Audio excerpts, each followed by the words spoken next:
Greetings everyone, welcome to Chess Advanced, and this game was played in Norway Chess 2024. This is from the penultimate round, and with the white pieces here we have Alireza Firouzja. He's facing off against the 5 times world champion and absolute legend. This is Magnus Carlsen. So hey, whenever they are on the board, it's always always exciting chess. So without further ado, let's start with this game. Hey, e4 by Alireza, we have e5 by Magnus, knight to f3, knight to c6, and bishop to c4. We go into the Italian game. We have bishop to c5, the Gioco piano, and just d3. This is the Jacobinism variation, and we have knight to f6, bishop to g5, just h6, pushing the bishop back, but bishop to h4, not trading any pieces, d6, c3, and now just a6. So both players going by absolute theory up until move 7, knight bd2, and now just going for bishop to a7. We have castles, queen to e7, b4, and now just finally going for bishop to e6. And the thing is that if you trade here, just queen captures after a4, now you just go g5, and the thing is bishop to g3, you play a5, b captures, knight captures, and your position is absolutely fine. But after bishop to e6, we have a4, and now what do you do in this position? Magnus just calmly castles. He said there is no worries. Hey, just bishop to d5 now. Centralizing the piece you cannot take, obviously, because that is pinned. You cannot take with the bishop because pawn caps for attack your knight. Your knight doesn't have a decent square to go to, so here just g5. And in this position there is a very nice line that you can go to, and the best move in this position from the white piece is actually knight captures, and which was played by Alireza. So already this is just move 13 and we already have a sacrifice of piece, so this game is going to be absolutely amazing. He just h captures if it was played. Now after bishop captures and king to g7, the thing is that you can play this position, but you have to suffer, and you can understand that the queen is jumping in next. Here queen to f3, king to g6, you have to play this, bishop to h4, rook to h8, and now to queen to g3 check, you play king to h7. And then the thing is that the position might be okay. After the rook jumps in, you're gonna have to maybe just run away with the king, and your position could be fine, but it's still a long shot. And doing something like this against Alireza, even Magnus knows that is not going to be good enough. So here after knight caps on g5, we have knight captures on d5, now trading that, but here just knight caps on e6, and that comes with an attack towards the queen, so you have to capture. Queen captures on h4 played by Magnus. We have e captures, and now just comes f captures, g3, now attacking the queen, and now first going for queen to h3, and there could be some ideas of h5 h4 in the future, but not now. It just d captures on c6, grabbing back the pawn, and you can see that queen is already eyeing this, bishop is already here, rook can join in the party. It looks good, but there is no even way to be able to attack here, because if you go here, then there is always the queen can jump in and you can always defend here. So I mean, not right now, but obviously in the future. And you could also go for a move like maybe f3, but it's still, there is no clear way to attack, and that could be really a thing, because if Alireza doesn't run in this position, Magnus could potentially lose. So here just b caps on c6, just grabbing back the pawn. He has a massive center now. I mean, really, all the pawns are here in the center. And now what do you do in this position? Queen to e2 was played, now just comes to rook to f5, just grabbing the rook, and here you're going to be planning to double up, and there could be an idea of doing this as well, so you have to be a little bit careful. Now king to h1 was played, and now just comes rook a to f8 and f3 in this position, and the move that you want to play in this position is rook a to f7.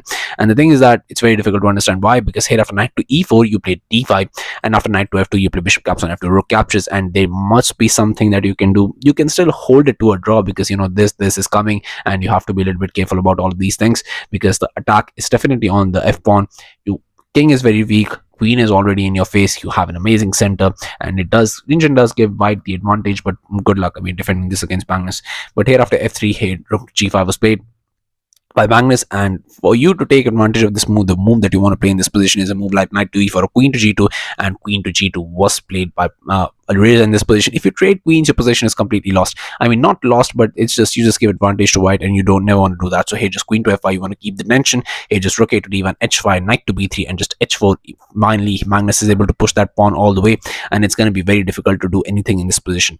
Now g4 was played, which is the best engine move, and if you go for queen to f4, it seems like a logical choice. But here after knight to a5, the thing is that the pawn is under attack. Now you play c5, b5 now, and after this queen caps on a4, knight to c4, queen caps on b5, you grab the pawns this way, and most likely the game would potentially end in a draw.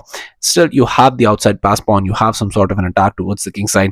Maybe you can play this, I mean, long shot, but maybe you can somewhere along the line, maybe you can double up, maybe you can do something about this, but I don't think you would want to attack against when you actually was getting attacked. And it seems like black king is a bit weak, but with all the rooks guarding it, it's a very difficult shot. And all I can do is just push the pawn, and it could be, well, victory against, well, Magnus can definitely do it if I'm not I.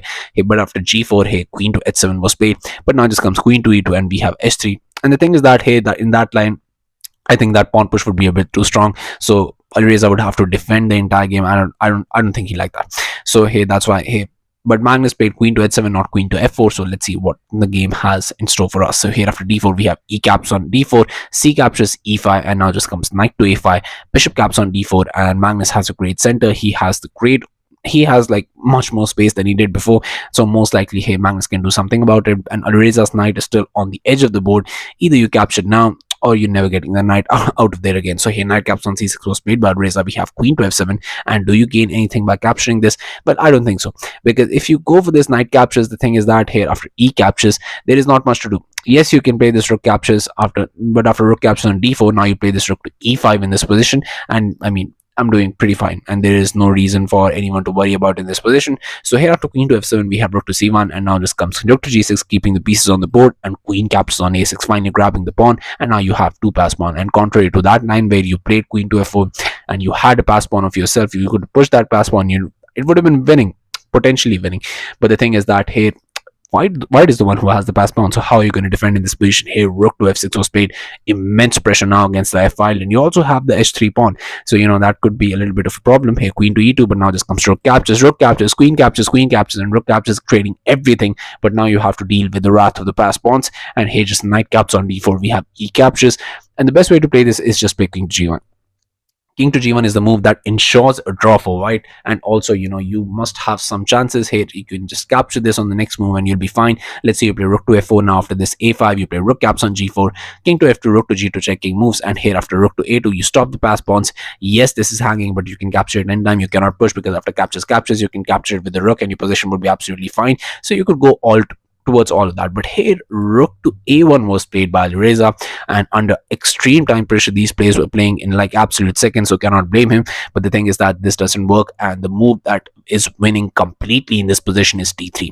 And you would need actually a lot of time to be able to understand why d3 works, because here after king to g1, now c5, you play bc, and after dc, rook to c1. And why not just push the pawn? Well, the thing is that you cannot push the pawn, because I'm just a bit too faster, and you have like 3 squares, I have 1 square. So that's just basically I can explain in very basic terms that you're going to be losing this match. But here after rook to e3, we have just rook to e3, rook caps on c5, rook to e1, checking to f2 and d2. The thing is that I'm promoting next, and what can you do about this? Absolutely nothing. So that's why the position is completely losing.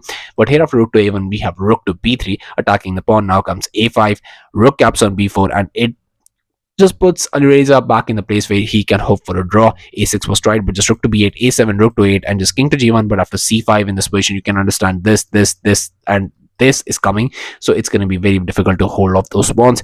King to f2, we have king to f7, now king to e2, c4, now rook to a5, d3 check, and king to d2, king to g6, and after king to c3, we have d5, just defending everything.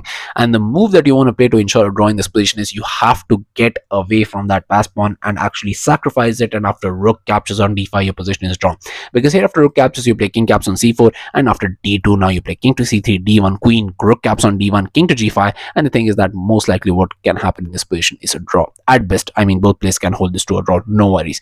But here after d5, here rook to a2 was played by Alireza, and rook to a2 does not work in this position, because here king to g5, and now you understand the trouble, because here rook to a5, king caps on g4, rook caps on d5, rook caps on a7, and after king caps on c4, it seems like you can maybe not do anything in this position. But the thing is that black is completely winning.